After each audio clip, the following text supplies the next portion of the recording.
Hello, hello, hello. The truth and nothing but the truth. So help me God. So the question is how to overcome the fear of failure. And the answer to that is that you have to understand what fear is and then you can overcome it. Fear comes from basically a little bit like a panic. Now, what is a panic? Panic is uh, when do we panic? When there certainly like a real panic, if there would be, God forbid, a earthquake or a hurricane, something that we fear will hurt us. So there's the fear of public speaking. Now, a lot of people actually, I was speaking to a lady today, she's very flamboyant, very great personality, but she said the first time she spoke in public, literally her mouth went dry. And now she always takes a cup of water with her. So why would somebody who's so fearless suddenly fear it? So what are we afraid of? There's not only a fear of getting hurt physically, there's a great fear of getting hurt emotionally, right?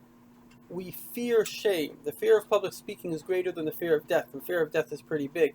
So, in other words, the fear of shame is so great that it will cause us to do things just to not get shamed.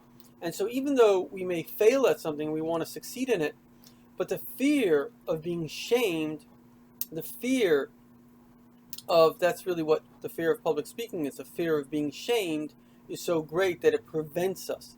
So the only way you can overcome fear is you can't like look at it's like saying, how do I become a good runner? You can't just suddenly put on shoes and become a good runner. It's a process. It takes time. It's not a simple thing to do. It takes training.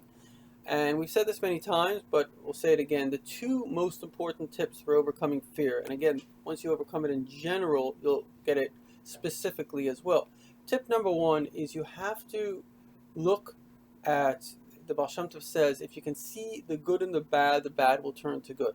Okay, look at your negative situations because your fear comes from past experiences. And if you can look at those experiences and see them as things that helped you grow, not things that hurt you, but things that helped you, because ultimately, even though people, as the Kabbalah says, we should learn from Joseph. Joseph's own brothers sold him into slavery.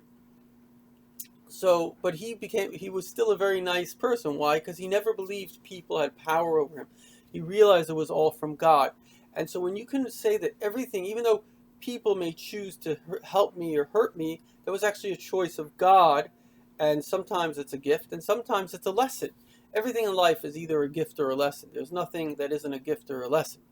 And so therefore you can say, well, that was obviously a lesson. And that's really, I mean, without being hurt sometimes, you would never know, like where, just like a child will need to bump himself a couple of times to get his balance, to learn where to go, where not to go. So also in life, you have to get bumped sometimes to understand who you can trust, who you can't trust, and things like that. And finally, the other thing, which is really simple but very powerful, is every morning when you wake up, because the first thought of the day becomes your train of thought, think at least 5 things that you're grateful for. And if you do this for 2 weeks, just 2 weeks every morning, you'll find that your general perception of reality changes. You see a better world. And as you see a better world, you'll be much happier. And once you're happy, these fears won't even exist.